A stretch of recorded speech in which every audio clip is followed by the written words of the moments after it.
Ben, bos días.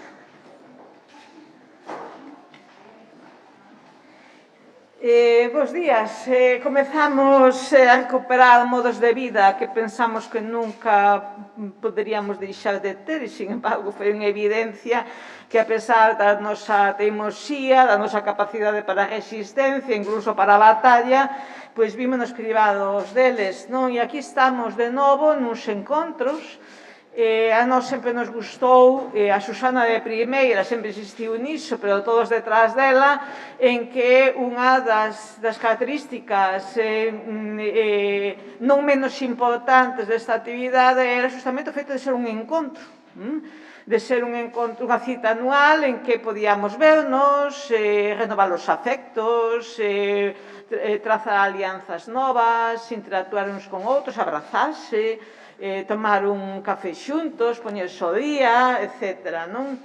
Pero tamén o certo é que aprendemos da experiencia pasada e por iso, pois, desa aprendizaxe derivou que estes encontros deste ano sexan híbridos. Por un lado, pois con esa subida previa dos materiais e logo dunha xornada de auténtico encontro. Non? Creemos que iso facilitará bastante pois a asistencia, porque o feito de encontrarse en Santiago nunha única xornada, non en dúas como antes, pois facilita o desplazamento e a asistencia de persoas que poden dispoñer dun día, pero que non poderían dispoñer de dous, pero tamén facilitará conseguir unha bella aspiración que tiñamos, e é que os encontros servisen para falar. E entón agora temos un día inteiro para poder falar a partir desas comunicacións subidas previamente. E con respecto á temática falará con máis detalle xusto que seguirá a continuación, pero creo que a ninguén se lle oculta que o problema da transmisión xeracional da lingua é un problema que imos denunciando desde hai moito tempo, que todos os informes tanto do Seminario de Sociolingüística da Real Academia Galega como os distintos informes que durante tantos anos fui facendo con Xeo da Cultura inciden moito en que ese é un problema e agora vemos que efectivamente a situación se converteu en dramática, non? Non é un problema novo, levamos moitos anos falando disto, desde distintas instancias sociais que ten falado disto, e recordade, decímolo no programa, aquela primeira campaña de Parlamento falalle galego, que encheu toda Galicia dunha foto que aínda temos grabada na nosa memoria e que se converteu nunha especie de eslogan social que aínda nos sigue conmovendo de alguna maneira, non? Por tanto, este é o tema deste ano, co obxectivo sempre de proporcionar información, de contar experiencias, proporcionar datos, realizar avances da investigación sobre este asunto e, na medida do posible, intentar tamén achegar vías propositivas, non? Remato xa a miña intervención antes de darlle a palabra aos meus compañeros de mesa agradecendo a presenza de todos, tanto os que estades aquí na sala como os que nos seguen a través de internet. Grazas pola presenza e grazas pola fidelidade a esta actividade, porque estamos chegando ao cuarto de século, que non é pouco para unha actividade que é unha cita anual, non?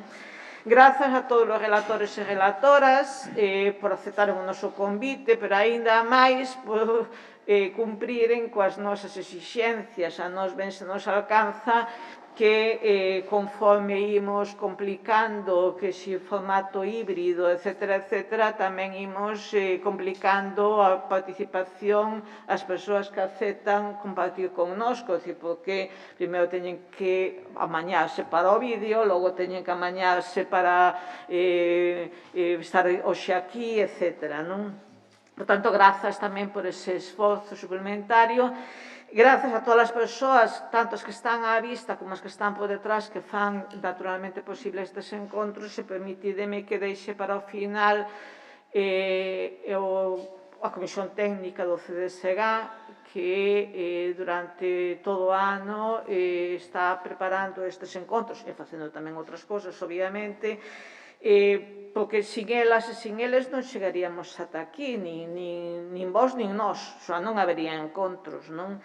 Tendes os nomes no programa, está empezado polo meu, pero o meu é un adorno, o meu simplemente está aí por cortesía dos compañeros de comisión, realmente son eles os que traballan durante todo o ano, veredros todo o día por aquí, coordinando as mesas, participando nos debates, estando atentos a todo e a todos, non? Sin máis, pois pasei a palabra a Xusto Rodríguez de Río, que é o que realmente coordina xunto coas técnicas do CDSG todo o traballo, e logo pois, a Valentín García, que lle agradezo unha vez máis pois, tamén o apoio a estes encontros, porque forman parte dun convenio que temos asinado coa Secretaría Xeral de Política Lingüística e que sempre nos acompaña.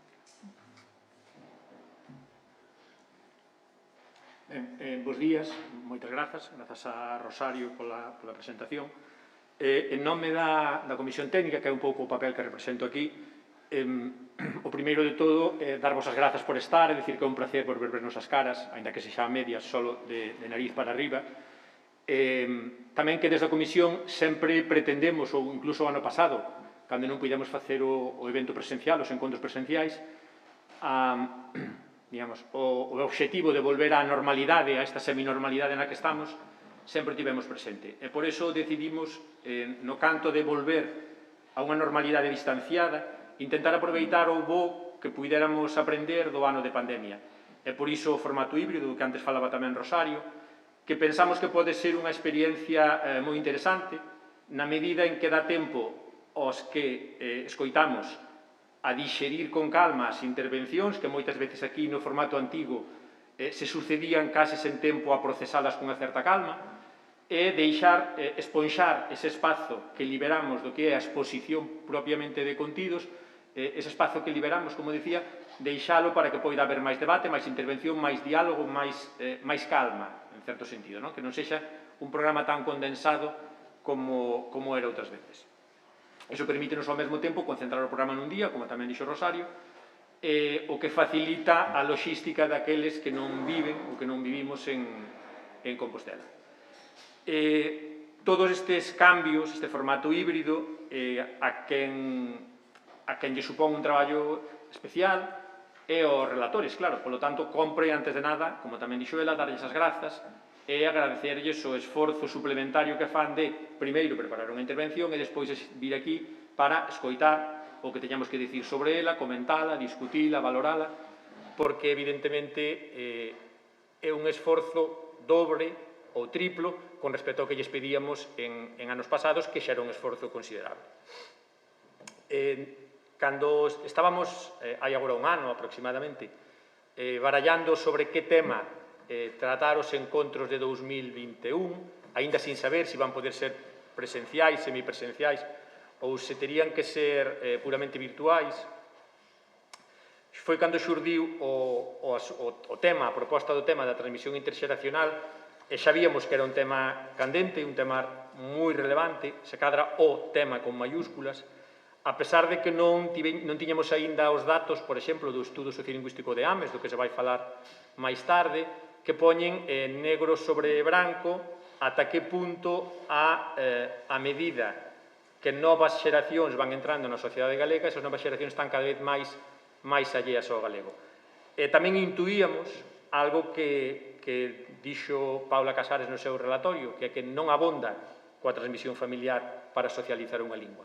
Por iso, organizamos a xornada de hoxe, como xa vistes no programa e vistes nos relatorios, en 3 bloques, 4 en realidade, é dicir, un primeiro, se queredes, introdutorio, metodolóxico, no que se presentan os datos, e despois 3 bloques temáticos ou sectoriais que se acabaron correspondendo sen sabelo, co que tamén Paula viña dicindo aproximadamente, que é a familia, a escola, e nós chamamos de lecer, pero no fondo é a sociedade, sobre os que pensamos que hai que interactuar, que hai que actuar e intervir de forma relevante se queremos conseguir crear un espazo no que os rapaces poidan incluir lles permita aos rapaces incluir o galego no seu abano de competencias lingüísticas.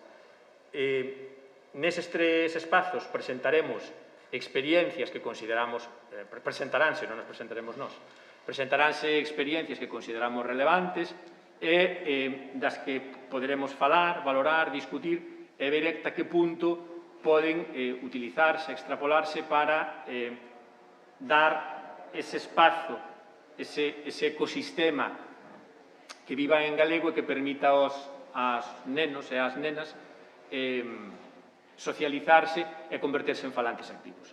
Pola miña parte, nada máis, moitas grazas en nome da Comisión Organizadora, benvidos e que teñamos un día moi, moi productivo. Moitas grazas. Moi bo día, moitas grazas á Presidenta do Consello da Cultura, a Xusto Rodríguez Río tamén, que está en representación da Comisión Técnica, que un ano máis programou estes encontros, encontros que van xa pola 23ª edición, que non deixan de darnos un golpe cronolóxico, non? Aos que recordamos cada unha das súas edicións, non? Concretamente a primeira, e que moitas das que estades aquí pois coincidiades tamén hai 23 anos, cando con tanta ilusión os botamos a andar, non? Un ano máis, a oportunidade de vernos, de estar uns con outros.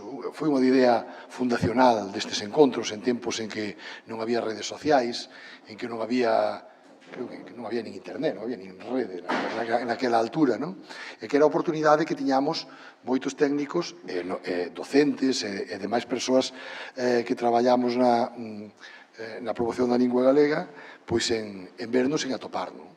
Que se vai recuperar ese espírito despois do tempo da pandemia, pois é aínda que poida parecer trivial dicilo, é unha noticia importante, sinalaba antes xa a Presidenta do Consello, que traemos á palestra un tema tan importante como a transmisión interxeracional, como é a importancia non sei se de recuperar, de crear ou liñas de acción, liñas de traballo que nos permitan interactuar administracións,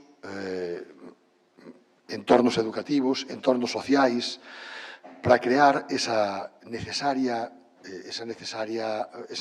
espazos para que as xeracións máis novas se atopen cómodas falando galego ou, cando menos, susciten neles e nelas a curiosidade, a necesidade ou a utilidade. Permitidime que reseñe un pouco este último termo, a utilidade de ser plurilingües, de falar galego, de falar algo de galego, ou aínda que sexa de falar un pouco de galego. En ese sentido, aínda que vai falar xente que sabe disto seguramente moito máis que a min durante estas xornadas, falando de experiencias concretas, dicir que, como decía Charo ao principio, este non é todos sabemos que non é un problema novo, tampouco é un problema exclusivo de Galicia, é un problema das comunidades con lingua cooficial en maior ou menor medida, salvando as distancias, salvando as experiencias e as distintos tipos de sociedade nas que nos atopamos. Non é un problema tampouco exclusivo de Galicia. Por iso é tan importante atoparnos, contrastar opinións, coñecer das experiencias feitas, crear novas liñas de traballo que leven a que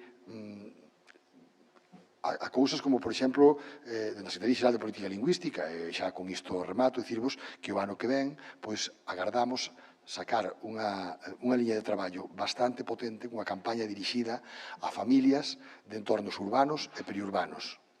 A familias, porque durante moito tempo estivemos traballando para o ámbito infantil, en exclusiva, e aínda que sempre que actúas sobre nenos de idades temperás, sempre acabas atraendo a parte da súa familia que a acompaña. Outra cousa é deseñar políticas que incidan nas familias e que se metan dentro das casas das familias, que é a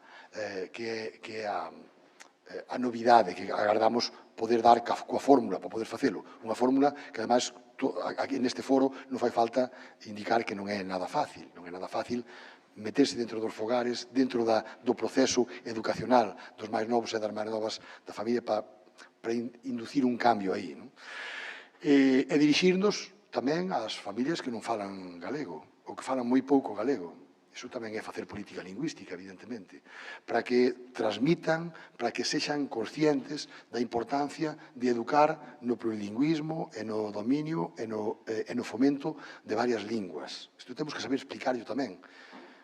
As familias que falan galego, que son monolingües en galego, que falan máis galego que castelán, hai que cuidalas moito, hai que reforzar esta idea, pero temos que facer campañas deseñadas especificamente tamén para os que non o fan, ou para os que non son conscientes delo, ou para os que nunca se pararon a pensalo.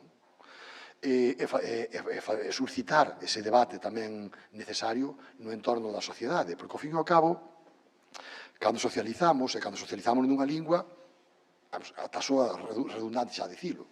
É dicir, o que nos está condicionando é a sociedade no seu conxunto. Evidentemente, hai piares fundamentais, como poden ser as políticas activas que podamos facer en política lingüística, as administracións, os gobernos, o sistema educativo, pero todos sabemos que despois, cando socializamos de verdade, cando chegamos á idade adulta, cando nos instalamos na lingua que queremos, que nos convén ou que nos apetece falar, pois son moitísimas condicionantes, moitísimas variables que están influindo aí. Todas e cada unha delas son importantes. De todas e cada unha delas se teñen falado nas distintas edicións destes encontros. Estou seguro que nestes tamén. En todo caso, as conclusións que daqui saian, adquirir o compromiso, como sempre, de que serán tidas en conta pola Secretaría Xeral de Política Lingüística no deseño e na acción que queremos ou que podemos levar a cabo en cada momento. Nada máis que desexarvos unha boa sesión de traballo. Parabéns ao Consello da Cultura, unha vez máis, por a organización deste foro sempre necesario, ao mellor nos tempos que corren máis necesario que nunca, a todos e a todas que estivestes traballando para facer o deseño deste programa, e todos e todas as que dende esta mesa ou nos distintos formatos que aquí vai ter lugar, ides facer posibles a 23ª edición dos Encontros pola Normalización Lingüística. Moitas grazas. Moitas grazas. Antes os aplausos de Bernardo, queremos roubar 3 minutos aínda da iniciación seguinte, porque a situación efectivamente é dramática. Eu non vou aforrar nese caso os adxetivos, pero estamos dispostos a non deixarnos vencer, pero sobre todo a empezar o día cun sorriso, porque as cousas mesmo as máis duras se acometen de outra maneira se o espírito está algo elevado. Xa que estamos no ano Xela, queríamos poñer unha das pezas de Xela Yanni, dirixido precisamente a apoiar as familias nesa transmisión do galego no lecer e na formación dos nenos.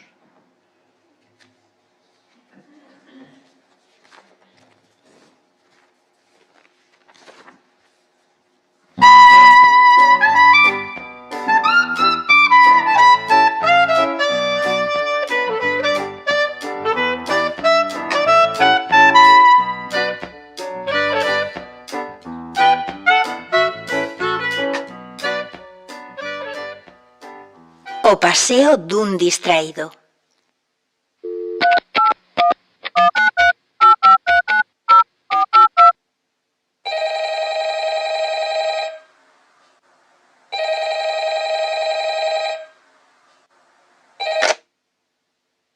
Nai, vou dar un paseo. Vai logo, Xoán, mais está atento ao cruzar a rúa. Está ben, Nai. Abur, Nai. É sempre tan distraído. Sí, Nai. Abur, Nai.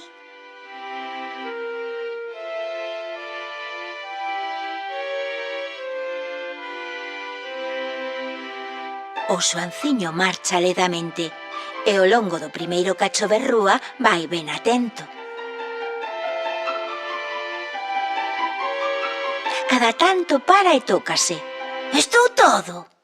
Sí! E ríe el só.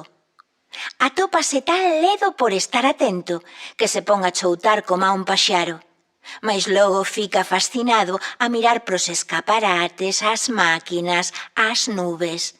E por forza comezan os infortunios. Un señor, moi amablemente, réñelle. Pero que distraído és! Ti ves, xa perdeches unha man. Vaia, pois é certo. Pero que distraídos son. Ponse a procurar a man e en troques dá cun bote baleiro. El estará baleiro de veras. A ver, e que había dentro antes de que estivese baleiro? Non estaría sempre baleiro desde o primeiro día.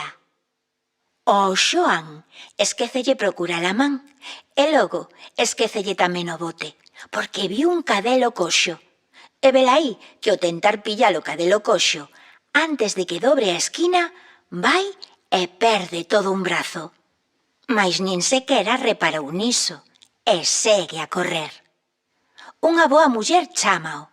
Xoán, Xoán, o teu brazo! Nada, non oe. Paciencia, Di a boa da muller. levareillo a súa nai. E vai á casa da nai de Xoán. Señora, aquí lle trai o brazo do seu fillo. Que distraído é. Eu xa non sei que facer nin que lle dicir. Xa se sabe, os nenos son todos iguais. Ao cabo dun pouco, chega outra boa muller. Señora, atopei un pé. Non será por un casual do seu fillo, Xoán. Sí, é o del. Coñezo polo burato do zapato. Oh, que fillo tan distraído me tocou. Xa non sei que facer nin que lle dicir. Xa se sabe. Os nenos son todos iguais. Ao cabo doutro pouco chega unha velliña. Logo, o rapaz do panadeiro, despois un tranviario e mesmo unha mestra retirada traendo todos algún anaquiño de Xoán. Unha perna, unha orella, o nariz. Pero é posible Que haxa un rapaz máis distraído co meu. Ah, señora, os nenos son todos iguais. Finalmente chega o Xoán, choutando nunha perna soa. Xa sen orellas nin brazos. Ora que ledo, como sempre.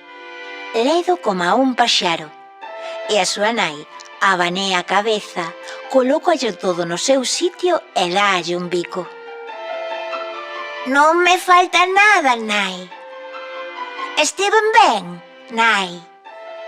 Sí, Xoán, estiveches moi ben.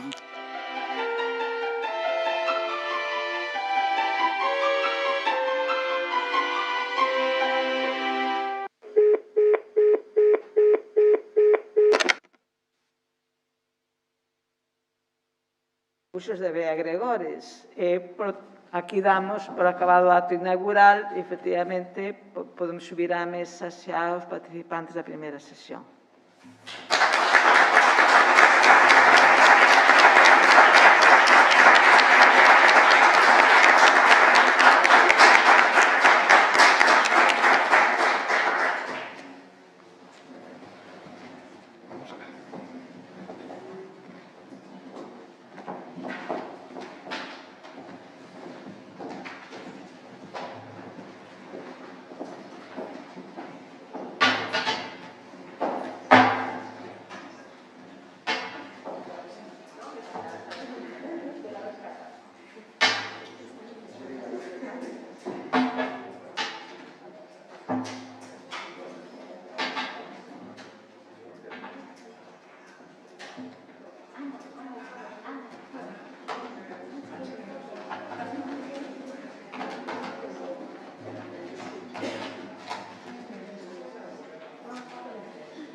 Sí, o eso.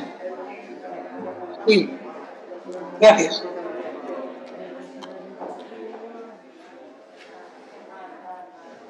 Hola, Paula.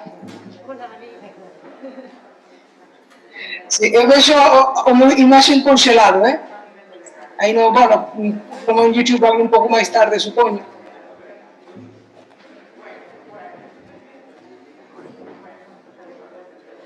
A ver,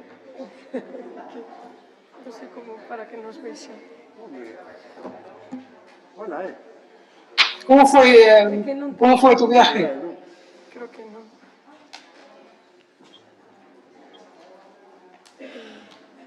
Empezamos.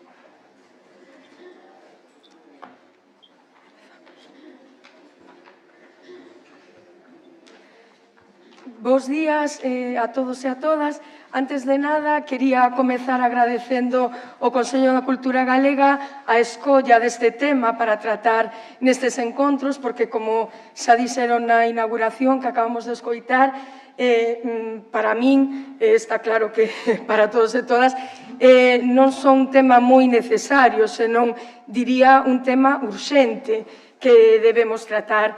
Quería aproveitar tamén para felicitar a todos e todas os implicados na organización dos encontros, porque realmente creo que quedou todo perfectamente encaixado, non? Desde o primeiro vídeo, o de Paula Casares, ata o último, todas as intervencións van achegando e van contribuindo, penso eu, a enfocar o tema nunha mesma liña e nun mesmo sentido. Entón, realmente, espero que ao longo do día de hoxe sí que non só debatamos, senón que incluso poidamos chegar a propoñer algunhas liñas de acción, non, para realmente ir máis alá do debate e da reflexión e que poidamos intervir, non? Acabamos de escoitar o compromiso, ademais, do secretario de Política Lingüística de que se terán en conta as nosas propostas, entón, tomo a palabra e espero que realmente poidamos propoñer, aínda que sexan incluso para comezar algunha pequena acción concreta que poidamos ver levada á práctica, non? Entón, a idea, penso, coa que afrontamos as mesas é o debate, porque os vídeos xa están disponibles na web. Eu o que vou facer é presentar os participantes nesta mesa e darlles en primeiro lugar a eles a palabra, a partir dunha liña de debate que xa de feito saiu na inauguración e que ten que ver coa proposta que nos fai a primeira convidada, que é Paula Casares, que teño á miña dereita e que ven da Universidade Pública de Navarra, é investigadora no ámbito da sociolingüística. Temos nesta mesa 3 expertos en sociolingüística e, en concreto, ademais, en política lingüística familiar, non? Ela compatibiliza o seu traballo na universidade con traballo como directora do Servizo de Planificación e Promoción do Éuscaro. Ela no seu vídeo propónnos un cambio de paradigma que, máis alá de cuestións técnicas nas que o mellor hoxe non procede moito a entrar, entón, máis alá do cambio do termo de transmisión a socialización, que é importante polo que implica, por suposto, pero digo que, incluso máis alá desta cuestión técnica, eu quería propoñer, é unha proposta simplemente, empezar un pouco o debate nesta mesa a raíz desa proposta que ela fai e que comentou tamén xusto na inauguración, non? E que creo que, ademais, é un marco no que despois, como digo, todos os demais vídeos parece que van encaixando como as pezas dun crevacabezas, non? Paula propónnos este cambio de paradigma desde a transmisión no sentido dun movimento unidireccional, non? No que os avós transmítenlle os proxenitores aos fillos, dunha maneira unidireccional. Ela propón, en cambio, un paradigma máis holístico e horizontal, multidireccional, no que nese mantemento da lingua, neste caso, que é o que nos interesa, por suposto, interveñen moitos factores de maneira conxunta, non? Entón, quería que nos insistise sobre todo nesa cuestión. Ela propón como conclusión a incidencia nas actividades extraescolares, non? Pola importancia dentro desa multiplicidade de factores, entendo que destaca na súa intervención o papel precisamente dos nenos e nenas, do grupo de iguais, dos pares, non?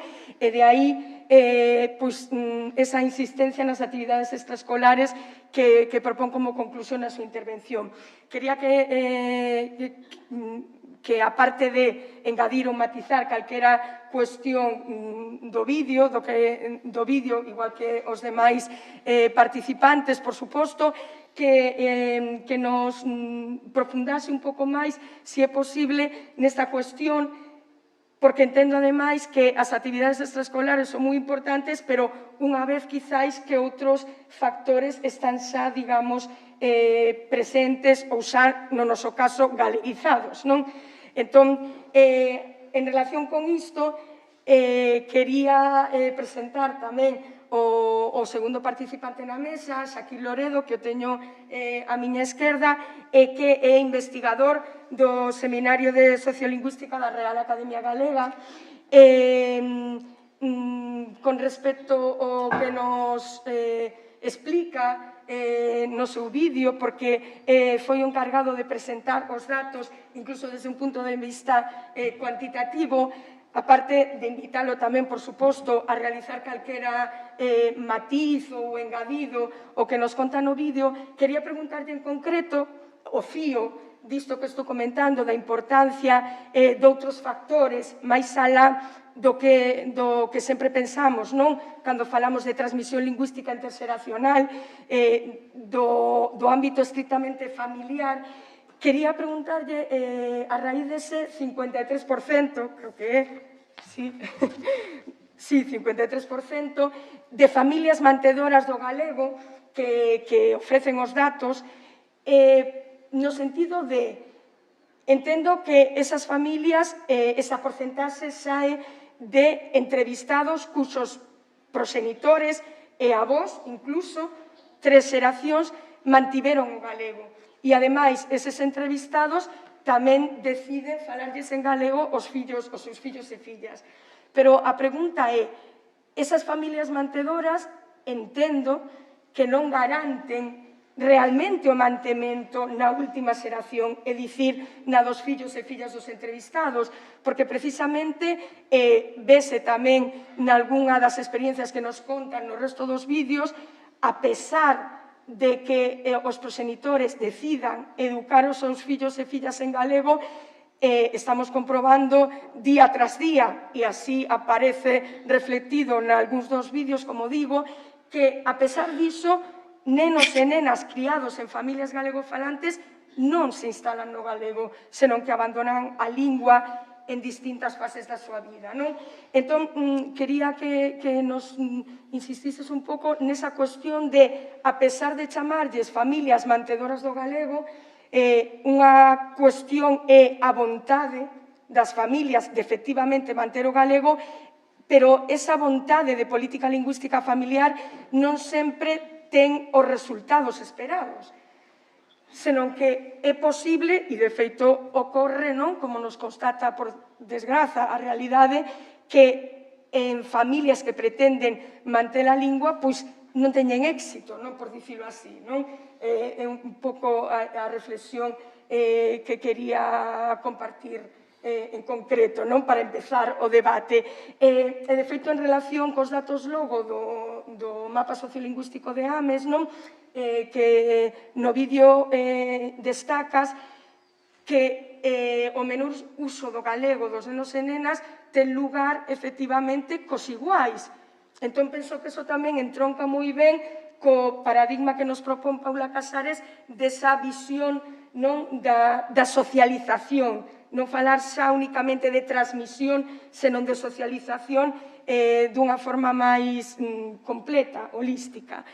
E, por último, temos o investigador tamén en sociolingüística, Anik Nandi, que é un sociolingüista da India, precisamente lugar desde o que se conecta hoxe, ese é o motivo de que o teñamos aquí con nós, pero de forma virtual, non? Anik Nandi é, na actualidade, investigador na Universidade de Leiden, nos Países Baixos, e, ademais, é tamén colaborador do Seminario de Sociolingüística da Real Academia Galega. Quería tamén, iso, na mesma liña do que estou comentando, un pouco das propostas aos outros dos participantes, preguntarche, quizáis, que nas túas conclusións tamén destacas, efectivamente, que os resultados das familias pro galego que ti estudas que moitas veces son o fracaso. Non sei se pode utilizar esta palabra tan contundente, pero si as familias obxecto da túa investigación, que son claramente familias pro galego concienciadas polo discurso que ti recolles a través das entrevistas, dos grupos de discusión, se nin sequera nestas familias, ás veces, ou incluso é unha das túas conclusións, non, que nos presentas, en moitos casos, o resultado é que non se conseguen eses nenos e nenas galegofalantes. A pregunta, para concretar un pouco máis, sería si, a pesar desa conclusión xeral, analizaches se hai algún tipo de diferenza na política lingüística familiar que poida establecer diferentes graos, digamos, de consecución do obxectivo de crear nenos e nenas galegofalantes.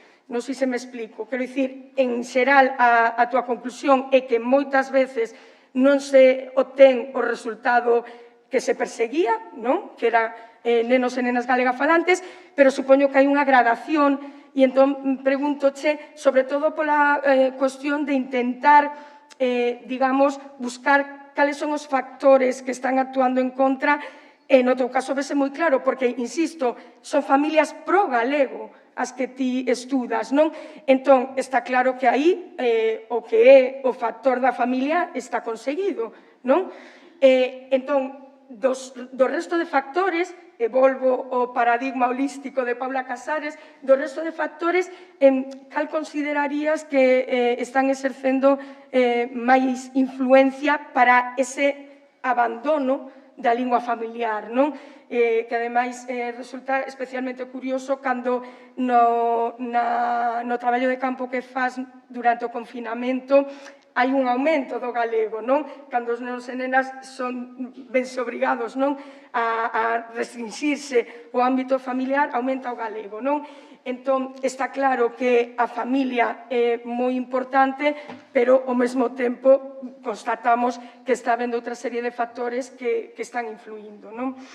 Entón, sen estenderme máis, vou dar paso a unha primeira intervención de cada un dos participantes, se vos parece, na orde en que vos presentei, e despois desta primeira rolda de intervencións invito e anímovos a calquera persoa do público a participar no debate, porque seguro que vai ser moito máis enriquecedor coas vosas achegas.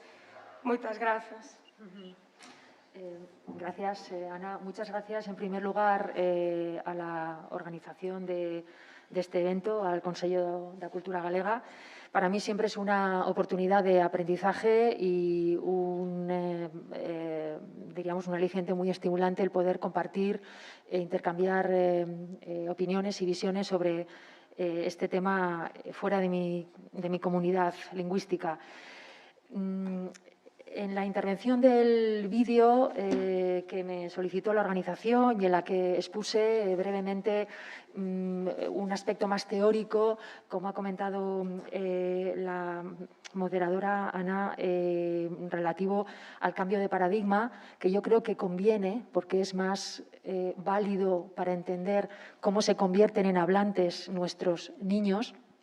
En en la intervención ahora presencial quería continuar lo que no me dio tiempo exponer en el vídeo y hacerlo con una parte un poco más propositiva o con, diríamos, una aportación más aplicada a qué podemos hacer, porque me quedé simplemente en cómo lo podemos entender, cómo propongo yo que veamos el asunto.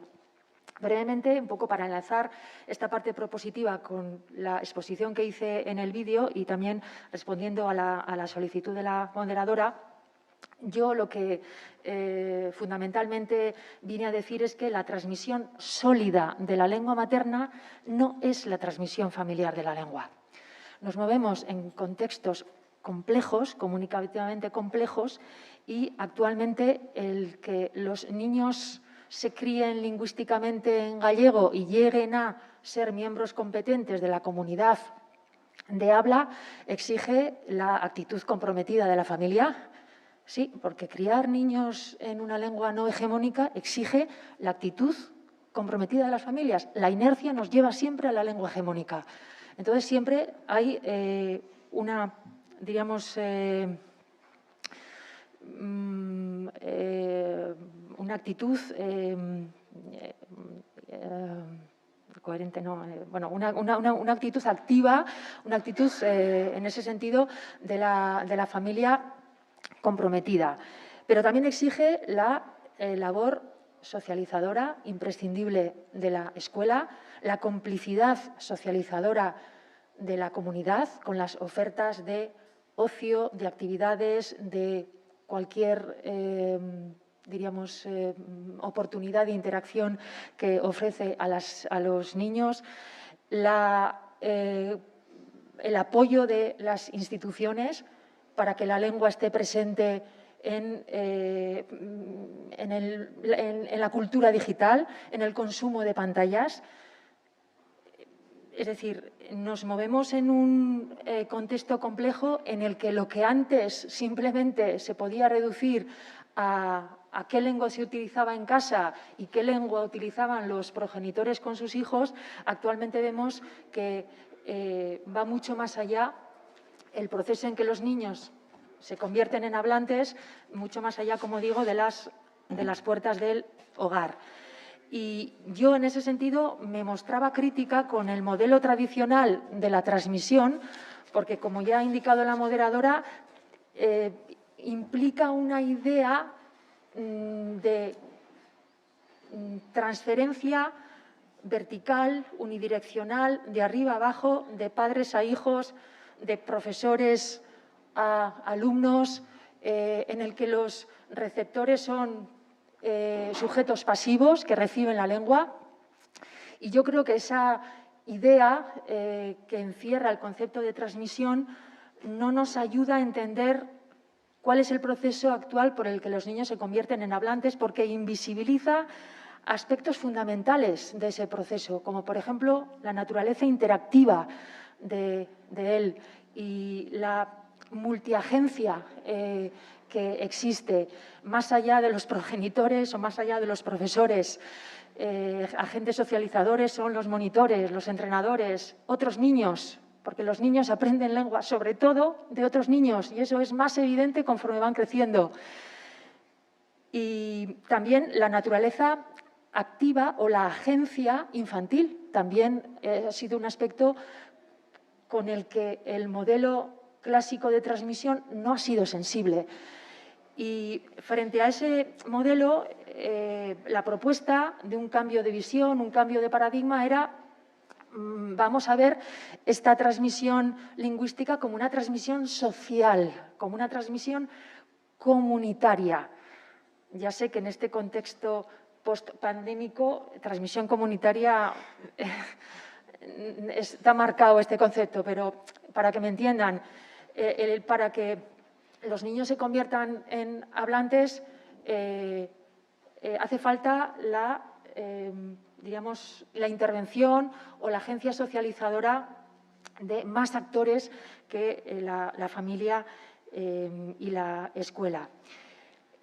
Por otra parte, un elemento que nos sale a los investigadores probablemente cuando hacemos etnografía en este ámbito es que esta idea de la transmisión que la lengua se transmite como ese patrimonio inmaterial de una generación a otra y que solamente ve o repara en la actitud de los progenitores para con la lengua, genera frustración en muchas familias que dicen, si yo ya he hecho todo lo que tenía que hacer y viene mi criatura y me habla en castellano.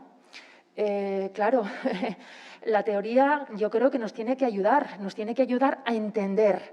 Y por eso, en ese sentido, mi aportación también quiere ir por ahí, no solamente para la comunidad vascohablante, la que yo he estudiado, sino para todas las comunidades de lenguas, a veces no son minoritarias, pero están minorizadas, o por lo menos de lenguas en situación no hegemónica o no consolidada en su territorio histórico, para poder entender mejor estos procesos. Yo, entonces, ya entrando a la parte propositiva, que es la parte que no trabajé en el vídeo, me gustaría, a modo de propuesta, proponer 3 bloques. Por una parte, yo creo que sería interesante reforzar los vínculos y la continuidad o el continuum lingüístico entre escuela, familia y ocio o, diríamos, mundo extrafamiliar y extraescolar. Yo creo que ese continuum mejora las condiciones en las que los niños adquieren la lengua, adquieren hábitos de uso, generan valores, identificaciones positivos con la lengua y, sobre todo, para superar a veces esa vivencia atomizada que suelen tener los niños con lenguas que no tienen una presencia social fuerte, que es la lengua que yo hablo en casa o, sobre todo, esa lengua vamos en casa. En la escuela también algo o casi todo, pero luego en la plaza no, en el equipo de fútbol a veces, en el grupo de teatro nunca. Yo creo que reforzar ese continuum en ese triángulo escuela, familia y mundo extraescolar u ocio extrafamiliar es importante. También es importante en ese sentido que se considere el ocio como una necesidad pedagógica de los niños, una necesidad de los niños galegohablantes. Se ha regulado el ámbito de la educación, tenemos muchos ámbitos lingüísticos regulados, pero sigue sin haber una regulación o una, diríamos, concienciación clara social de que el ocio es un derecho y es una necesidad. En ese sentido, también es importante hacer una pedagogía con la Administración, los agentes sociales y el mundo asociativo para que asuman ese rol tan importante que tienen en la socialización lingüística de estas generaciones jóvenes.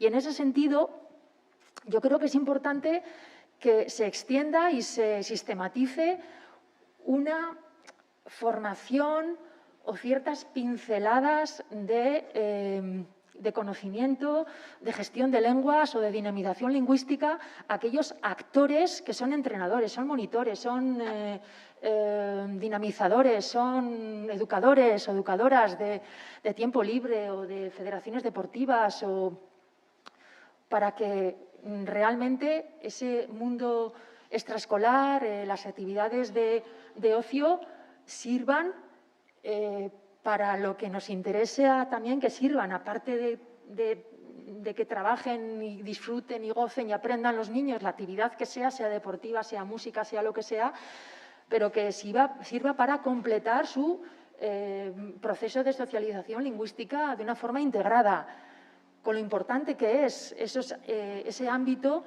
por lo que tiene de socialización entre iguales y por lo que tiene diríamos, de aspecto lúdico y pues los elementos de socialización. También es importante en este aspecto del ocio, del mundo extraescolar, el mundo no regulado, lingüísticamente este ocio de las pantallas. Los niños cada vez pasan más tiempo frente a una pantalla, sea un teléfono, sea una tablet, sea una televisión, sea un ordenador. Nuestras lenguas tienen que estar ahí. Es importante que estén ahí. Y eso sería, digamos, un primer bloque que he denominado reforzar los vínculos entre hogar, escuela y ocio. Otro segundo bloque, a modo de propuesta, sería el sensibilizar y concienciar a padres y madres para incidir en la política lingüística familiar. Como he dicho antes, esa idea de la transmisión ha generado y genera frustración en muchas familias.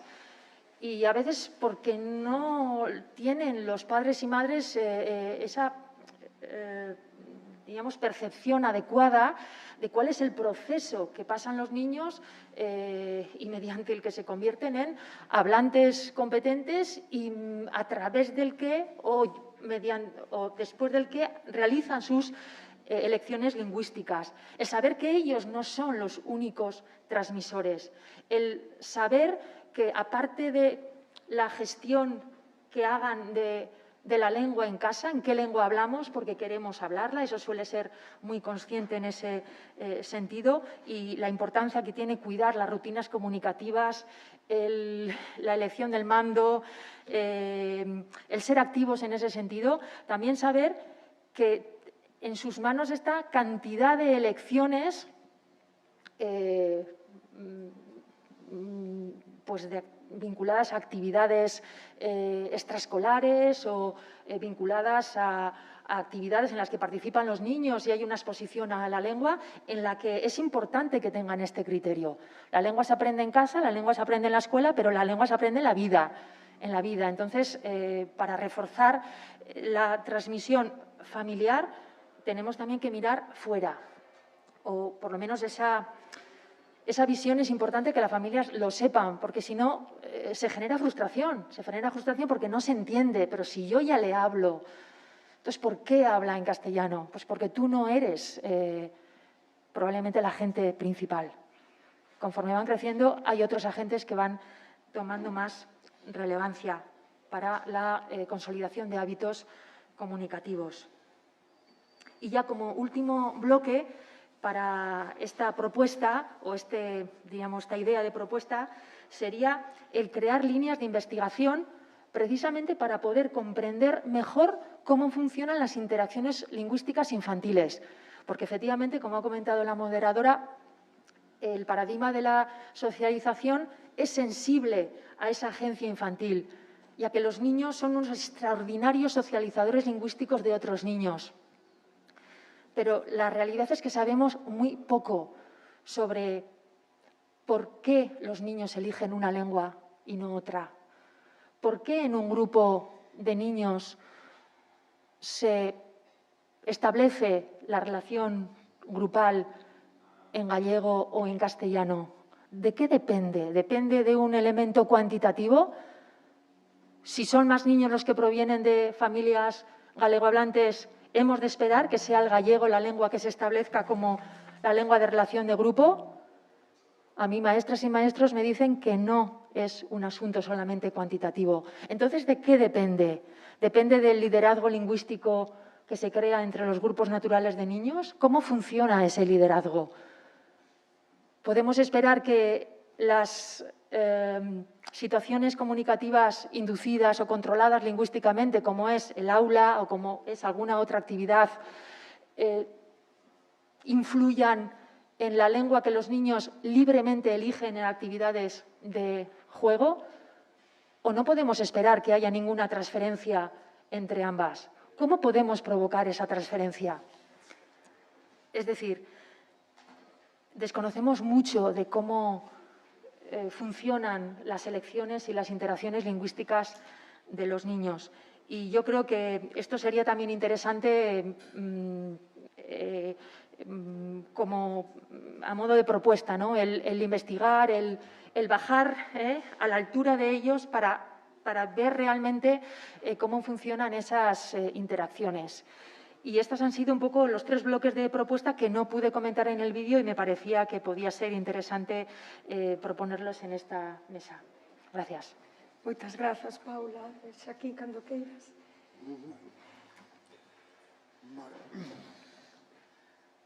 ¿Puedo? Sí, non sei. Non sei. Non, vale.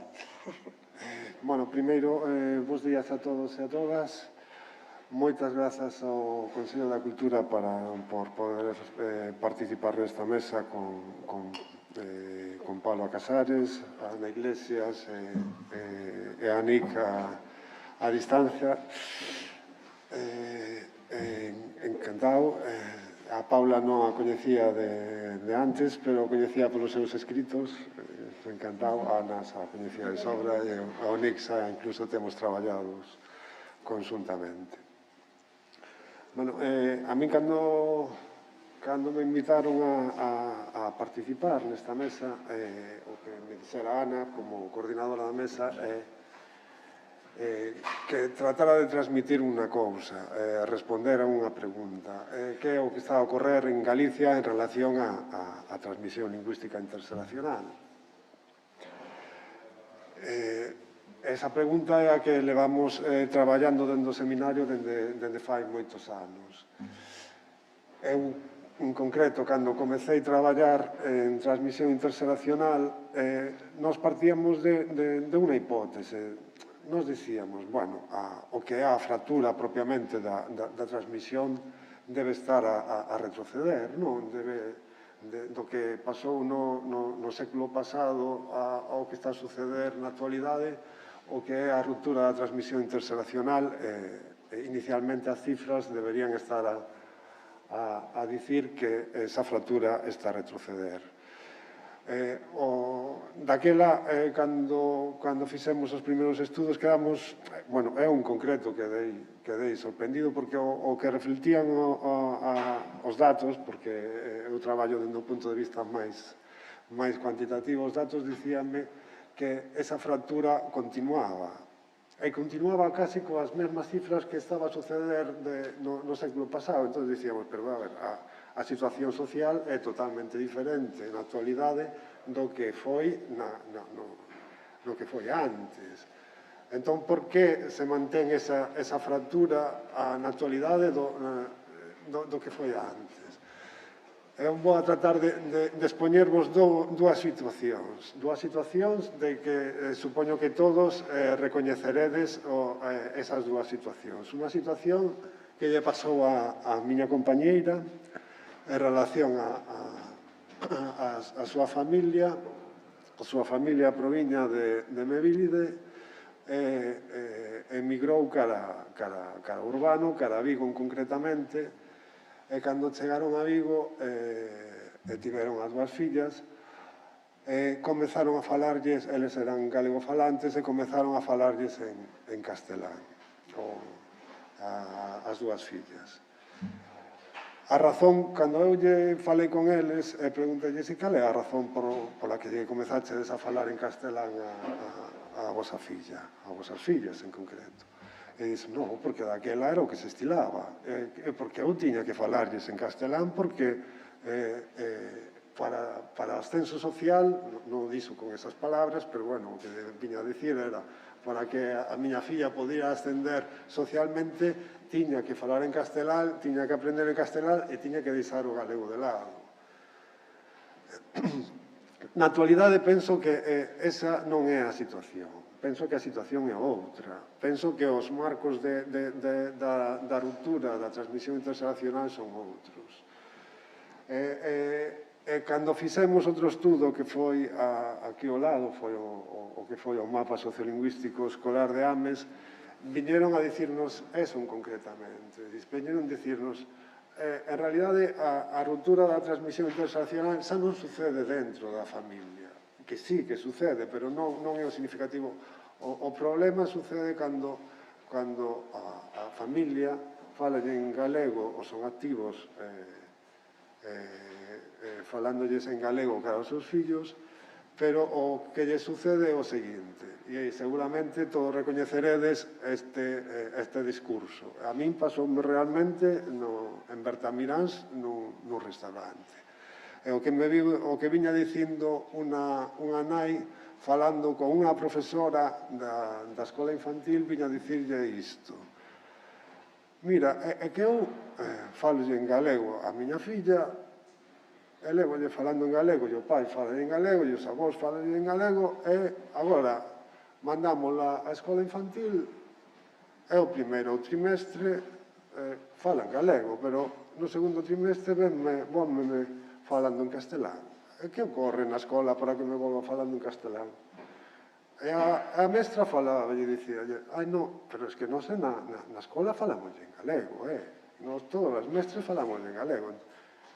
Entón, que é o que ocorre para que produzas esa ruptura da transmisión? Que é o que ocorre para que os rapaces, cando marchen para a escola e despois volvan falando en castelán?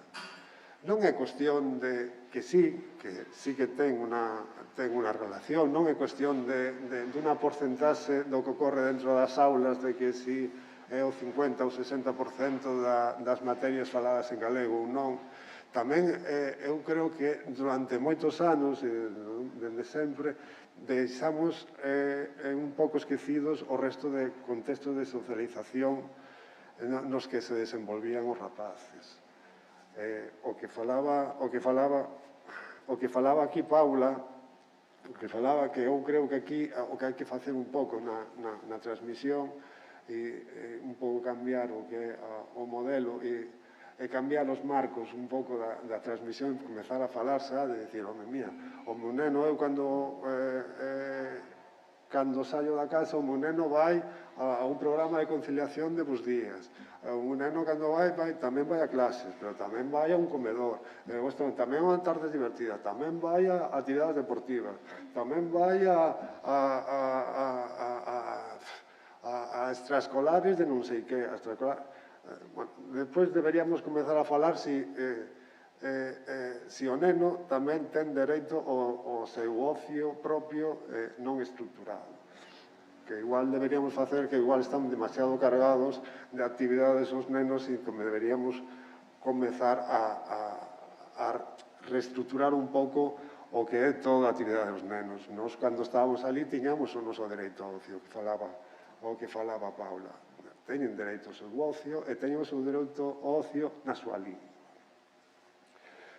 Durante moito tempo, ese tipo de actividades deixáronse un pouco de lado.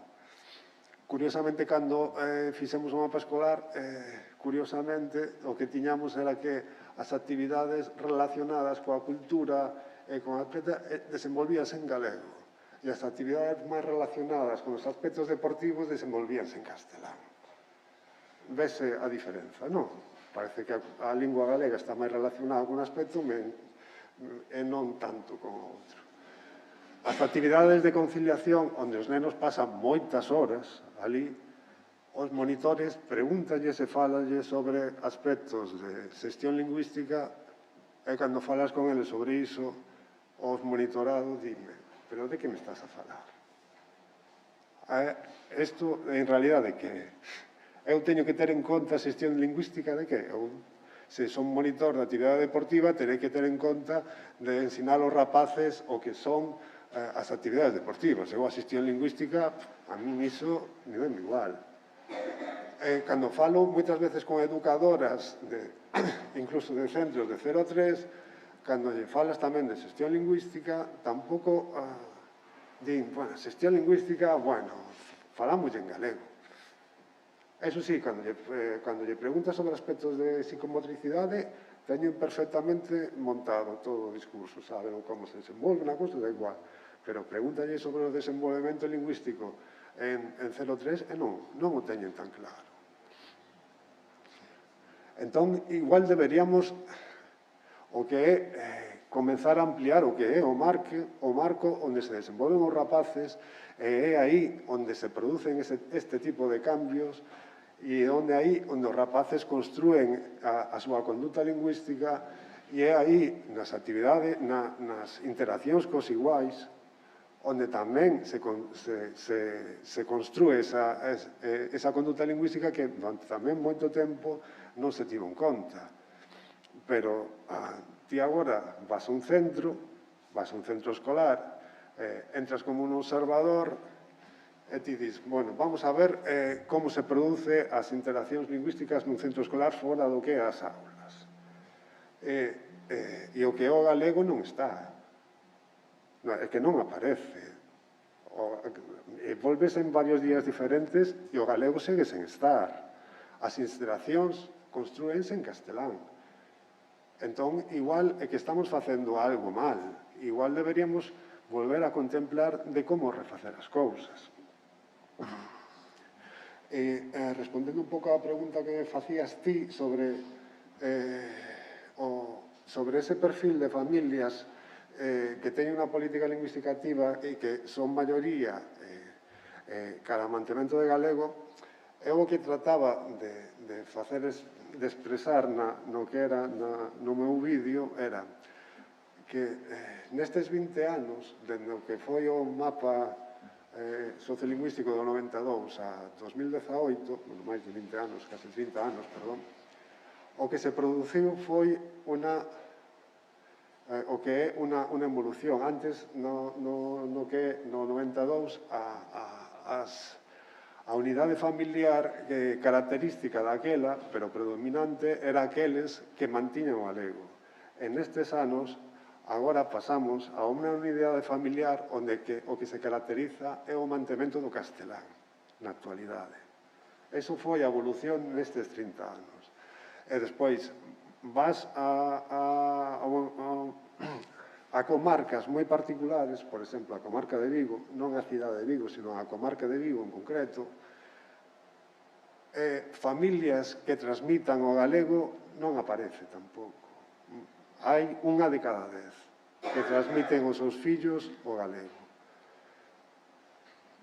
Sí que hai en contextos máis rurais onde a transmisión de familias con transmisión do galego son máis habituais. Pero no que son contextos urbanos, unidades familiares que transmitan aos seus fillos o galego é o menos habitual. E creo que non sei se... Sí, perdón, por eso ese porcentaxe do 53% de familias mantedoras é cos datos do IE do 2018, sí, non? Porque hai Quero dicir que é un dato, perdoa, que igual oculta un pouco, por ser un dato, entendo, do conxunto de Galicia e porque tivestes en conta as dúas xeracións previas aos entrevistadores, non? Dicir, é que foi un dato que a mí me sorprendeu moito polo que estás dicindo precisamente, porque non é o que parece que se percibe, non?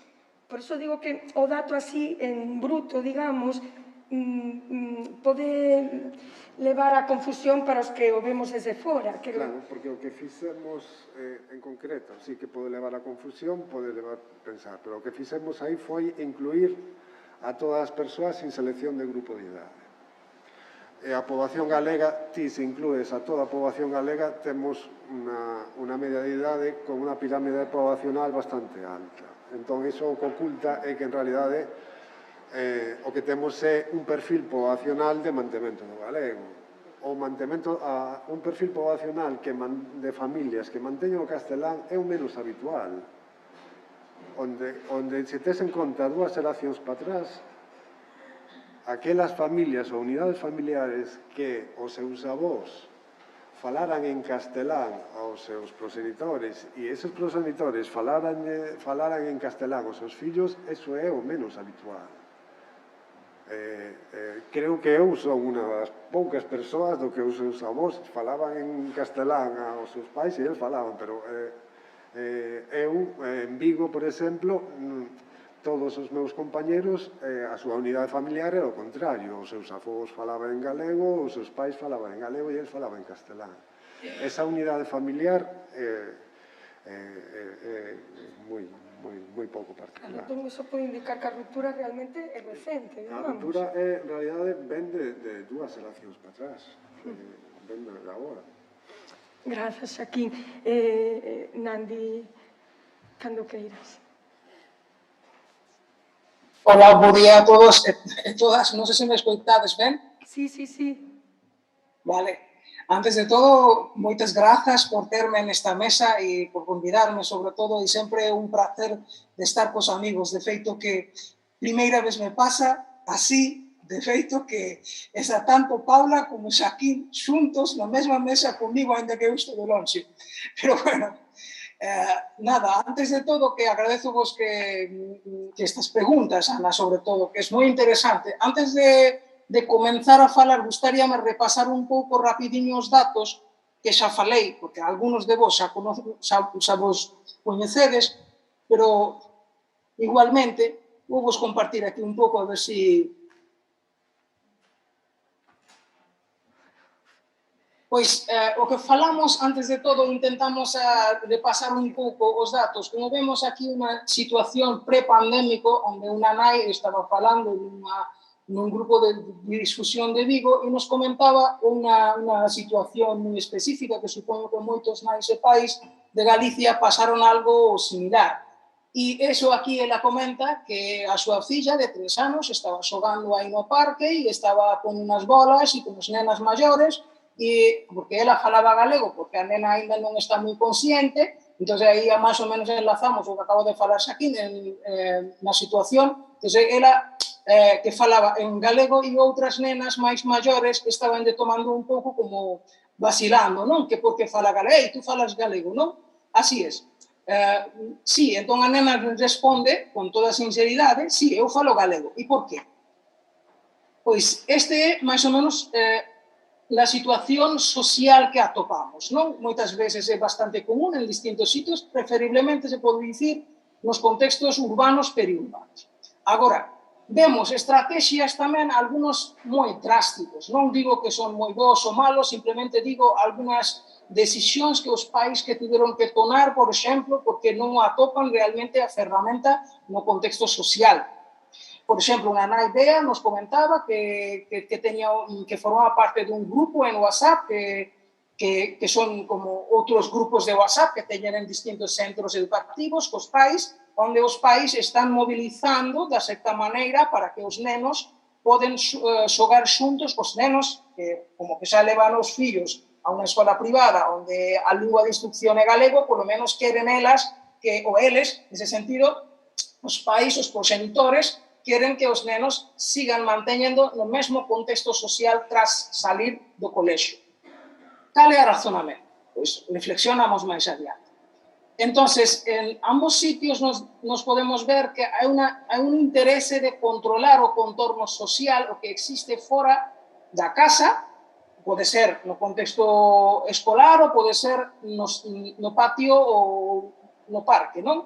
E despois podemos ver o contexto durante a pandemia. Bueno, estes datos eu recollín aí no mes de decembro do ano pasado e aquí podemos ver que aquí falo de 3 proxenitores de contextos moi distintos, pero podemos dicir que todos representan máis ou menos ese contorno urbano, periurbano, que Xaquín máis eu, o que xa nos traballamos, acabamos de sacar tamén un artigo que saliu agora en Hispanisme, que fala tamén de ese tipo de pais e nais.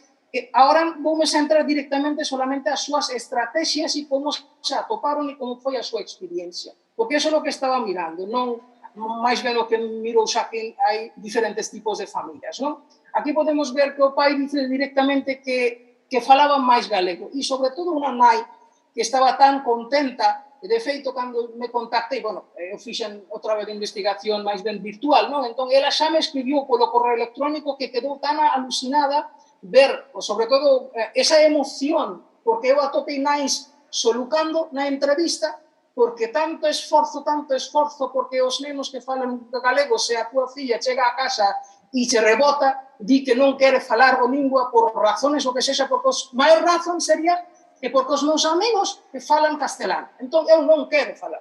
Pois eso é a situación bastante habitual nas casas onde hai como as rapaces adolescentes ou rapaces adolescentes, nese caso. Esta nai quedou moi contenta. Entón, di que ela le pareceu moi interesante que o pequeno, o máis pequeno de todo, que pegou un cambio brutal. Porque para ela foi como, obviamente, unha especie de socialización bastante controlada, 100% de galego falante, durante a etapa pandémica. E tamén, outro pai que tamén opina o mesmo.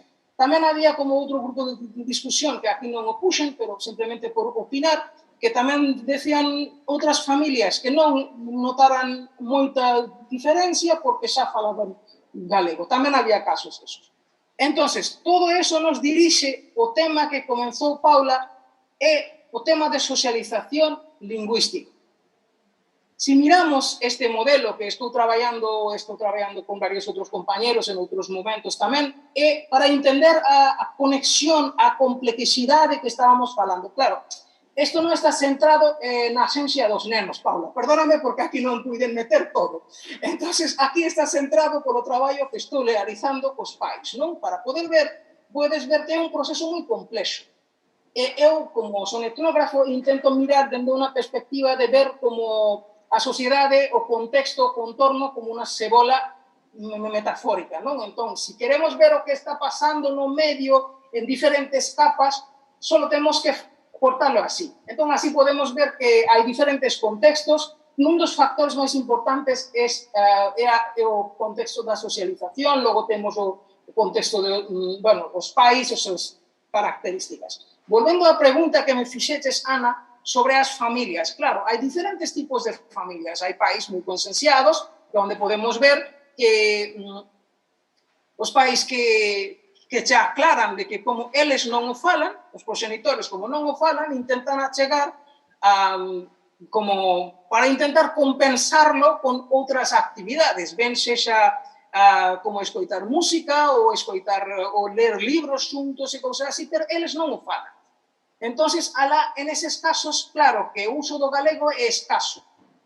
Escaso práctica lingüística en galego. E despois, todos estes traballos que Xaquín acaba de mencionar, e tamén Paula mencionou, porque o contorno tamén tampouco está moi controlado no contexto de ocio, porque unha das reflexiones sentado con Xaquín que eu cheguei a acordo cando acabei a tese en 2016, el fixo reflexionar en ese sentido, porque somos amigos de hai moitos anos, entón el me decía, mira, ti fixes ese traballo, ti daste conta que tanto tempo os nenos botan na casa. A verdade é que, se miramos ben, os nenos teñen trato cos pais durante fines de semana e unhas horiñas antes de dormir. Porque iso é todo, porque o resto do tempo os traballos, porque o concepto da familia, o que traballamos tamén en algúns aspectos, que as familias cambiaron ao longo do tempo. A estructura de familia na clase media europea é distinta que unha estructura dunha familia aquí na clase labrega na India.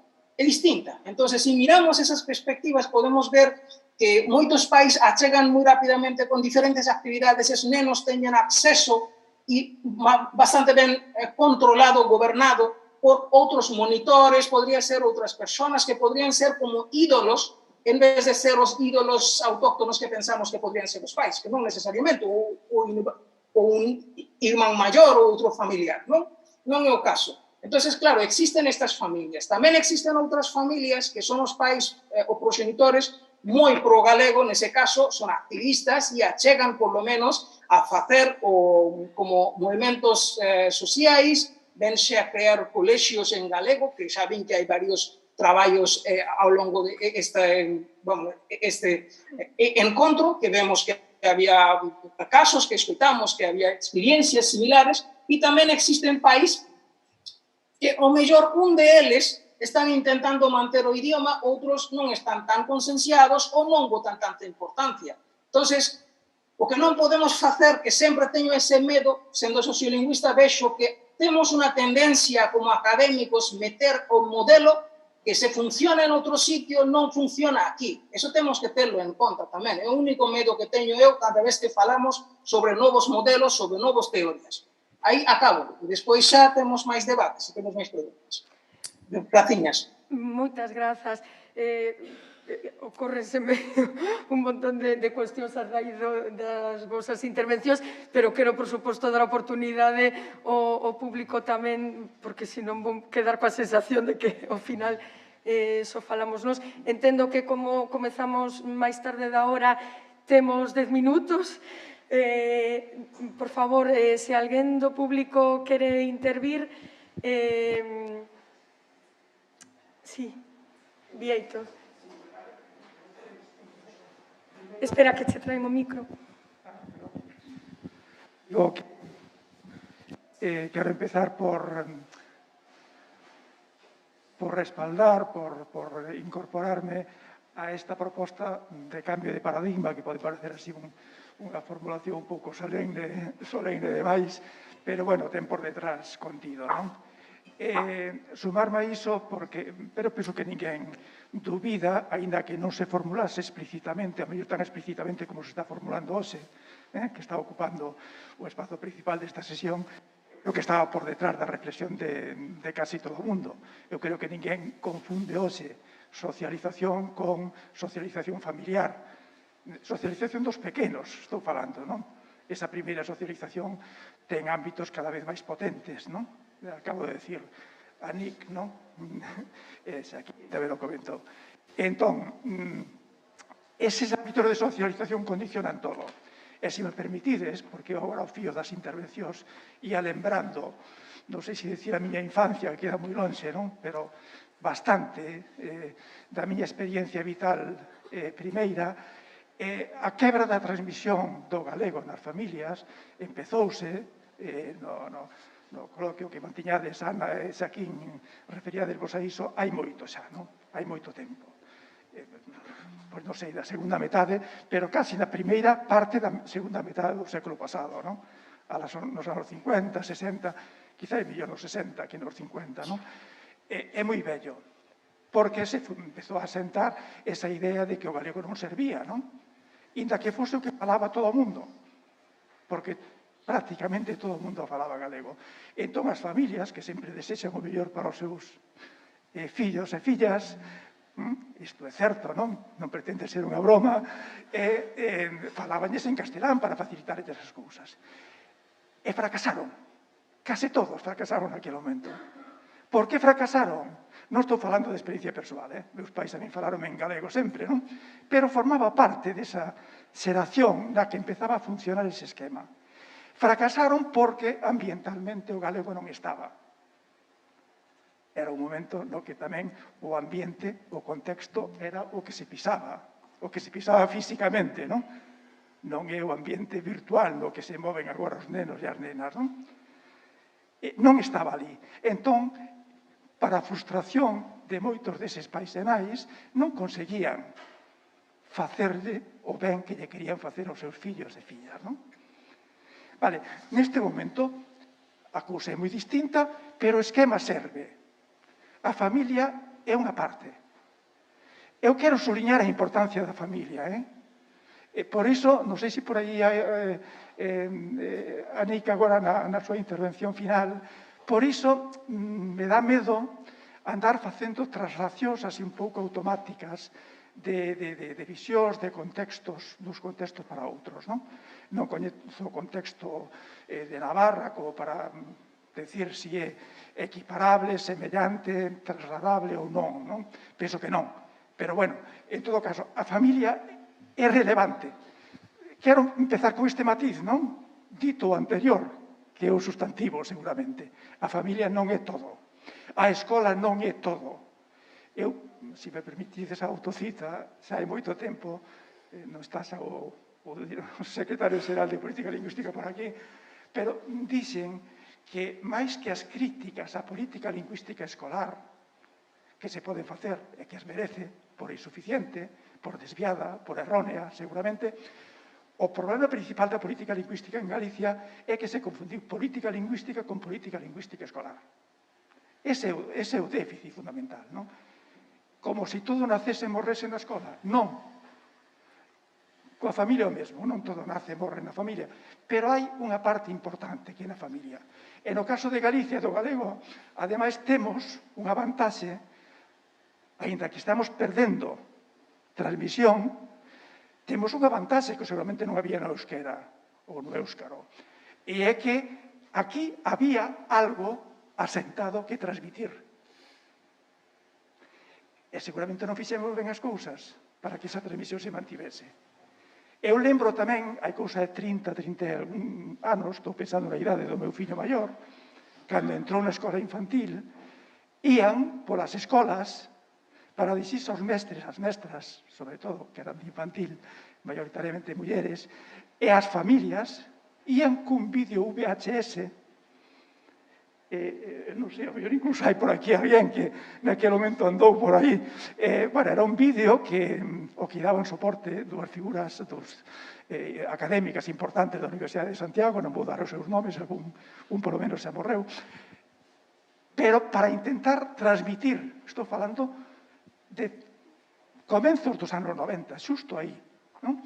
Para intentar convencer as familias e os mestres e mestras de que o galego non ia ser un estorbo, non ia máis alá, non ia máis alá. De decir, non, o galego, non, o galego permite sumar moitas cousas. Non vai interferir negativamente, en todo caso positivamente, non? Non vai interferir na aprendizaxe do castelán, na aprendizaxe do inglés, falábase menos das linguas estrangeiras naquele momento que hoxe, non? Pero o castelán sí. Entonces, a ver, todo é relevante. Parece moi importante que hoxe centrásemos o debate en decir non todo é familia, non todo é escola, e sobre todo non todo é transmisión unidireccional, que dixo moi ben Paula, non? O retorno, isto é unha cousa interactiva, non? E sobre todo o que sea entre iguais, non? O que é compartido. Porque nun grupo de iguais acaban instalándose na lingua noutra, que é un pouco por onde la propuña tamén levar a investigación. Eu creo que intuitivamente sabémolo, non? Hai que constatalo con datos científicos, de acordo, non? Pero intuitivamente fácil imaginarlo, porque acaba asentándose unha lingua en vez da outra. Entón, vou pensando xa, pero disculpade, eu quería facer unha referencia, podía referir a máis vídeos dos que hai por aí colgados nas outras sesións, non? Pero en concreto un, se non recordo mal, de Ruth Caramés, que non sei se está por aquí, non a coñezo, pero escoitena con moito gusto, igual cos demais, non? Que falaba da caixa das palabras ou do fardel das palabras ou algo así, non? Ese fardel ou esa caixa que se vai enchendo en galego é que en algún momento vemos que se empeza a vaciar e que se empeza a sustituir por palabras en castelán. Pero hai retorno. Por iso non é perder o tempo, quero trasladar esta imaxe optimista, non? Optimista que non negue todo o anterior, non? Nenos, nenas galegofalantes na casa, na familia, que pasan a ser castelánfalantes pola influencia de outros contextos, non foi perder o tempo. É lamentable que eses contextos non afianzasen o galego, pero teño aí. Esa é unha garantía, ou unha posibilidade, por menos, de que en algún momento, cando se sean máis autónomos, cando non estean tan condicionados polos iguais ou polos non iguais, polos contextos, o retornen, o volvan a recuperar. Vemos os que traballamos ata hai pouco na universidade, non? As reflexións que se fan, e as reflexións que fan seguramente os adolescentes ou posadolescentes, vale? Que intentan recuperar. É máis fácil recuperar se hai material, materia prima, no fardel, que se non o hai. E isto, tamén quero matizar, non quere establecer ningún matiz sobre os neofalantes. Os neofalantes é un colectivo, é unha figura, representa unha figura cun valor excepcional, pero son excepcionais tamén. Excepcionais na súa capacidade, no que representan, pero tamén cuantitativamente, non? Entón, é máis importante que este aí do sustrato e a partir de aí construir o demais, porque Calvet, non sei se lembrades, teño dito tamén moitos sitios, falaba de órbitas gravitatorias. A atracción vai sempre cara ao centro. No centro está a hiperlingua, ou están as superlinguas. Imos caras linguas poderosas os que estamos nas linguas periféricas. De dentro para fora non veñen.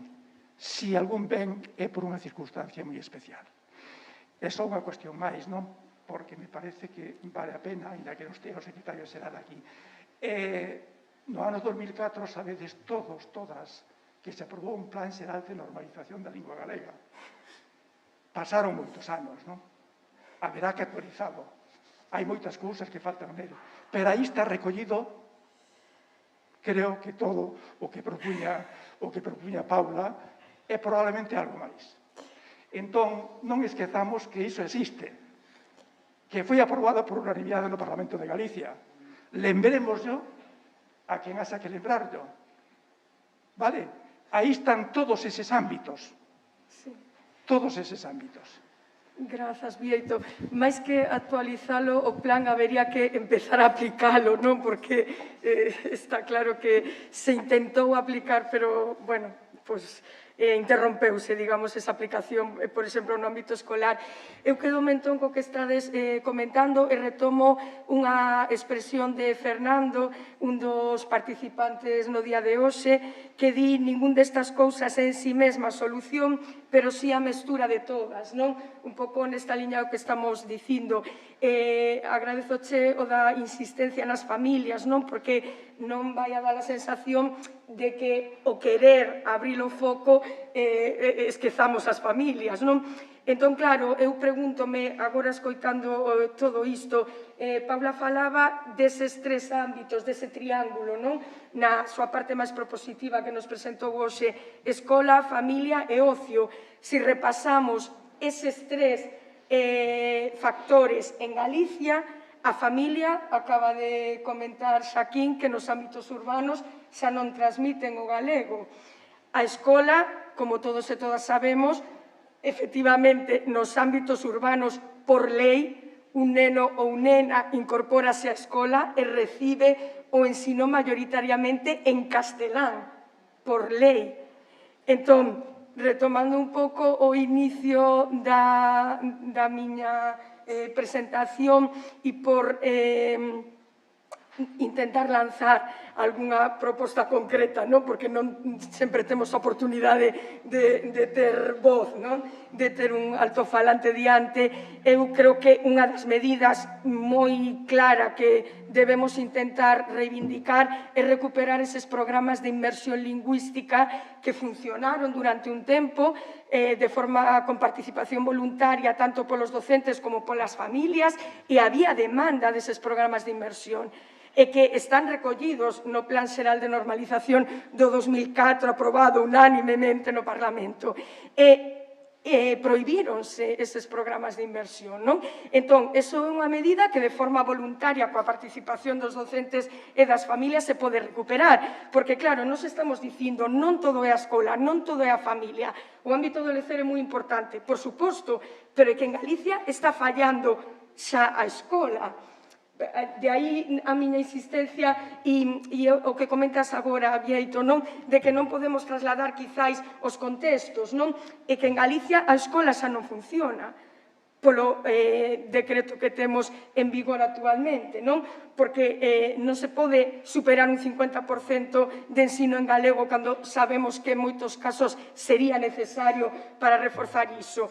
Entón, iso, para min unha medida inmediata e urxente é recuperar os programas de inmersión para que ese factor estea funcionando tamén. E logo, outra medida que se me ocorre, xa que citei ademais a Fernando, o representante das AMPAs, é o tema de, quizáis, a través da Federación de AMPAs, promover, en relación co que todos e todas estamos coincidindo, o tema de esa xestión lingüística, non? Que dicías ti tamén, Xaquín, de que os monitores e monitoras non saben de que lles falas, non? Cando propoñemos esta cuestión.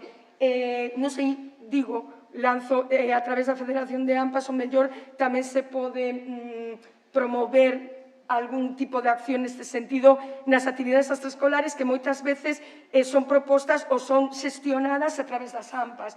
Entón, digo que aí o mellor podíamos ter un vínculo.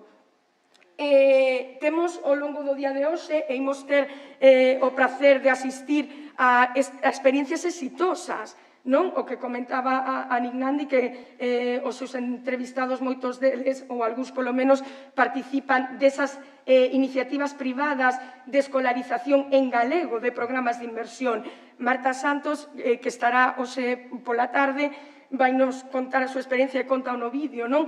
De que ela, por exemplo, si conseguiu que a súa filla falase galego, porque conseguiu ofrecerlle familia en galego, escola en galego, lecer en galego a través deses grupos de WhatsApp incluso que crearon. Pero claro, son iniciativas desde a base. É moi complicado para algunhas familias entrar aí, non? Porque son reducidas, digamos, a nivel cuantitativo, moi reducidas. E temos esa acción, esa política lingüística exitosa desde a base que penso que sería interesante analizala e intentar estendela nunca o mellor nesa gran medida, non? Ata ese nivel, pero polo menos tender cara aí. E logo temos tamén a experiencia de Cristina Llinares, digo por destacar dous casos que me parece que hoxe nos van falar deles, que nos presentaron nos vídeos, que supoñen un certo éxito nas políticas lingüísticas. No caso da experiencia de Cristina Llinares nas escolas infantís de 0 a 3, desde arriba neste caso, que durante 2 ou 3 anos nada máis si se estableceu como lingua o galego, si se obrigou, incluso desde arriba, permitídeme a expresión. E isto non tivo unha reacción contraria nin polos profesionais, nin polas familias de maneira mayoritaria cuantitativamente. Entón, quero dicir que estas experiencias pequenas que temos, pequenas non polo seu valor, senón pola súa extensión que temos e que hoxe imos ter a oportunidade de compartir, están aí. Quizáis tampouco sería tan difícil, se houvese de verdade vontade, o que teríamos que facer é estendelas, Está claro que é necesaria tamén máis investigación, eu comparto niso tamén unha das túas propostas, pero hai xa moita investigación feita, non acabamos de dar o paso de pasar á práctica. Desculpade, non sei se non temos, Pois nada, deixámolo aquí, espero que, por suposto, o debate vai continuar ao longo do día e quedaremos e teremos igual oportunidade de que sexa máis fluido. Desculpade en todo caso que acaparamos un pouco a mesa as intervencións. Moitas grazas. Moitas grazas.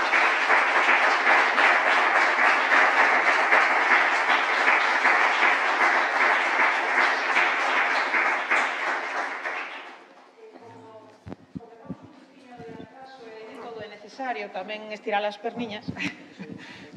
Eu creo que me escoitades, o streaming non necesitaba o recado. Imos facer unha pequena pausa e a cuarto estamos aquí de volta.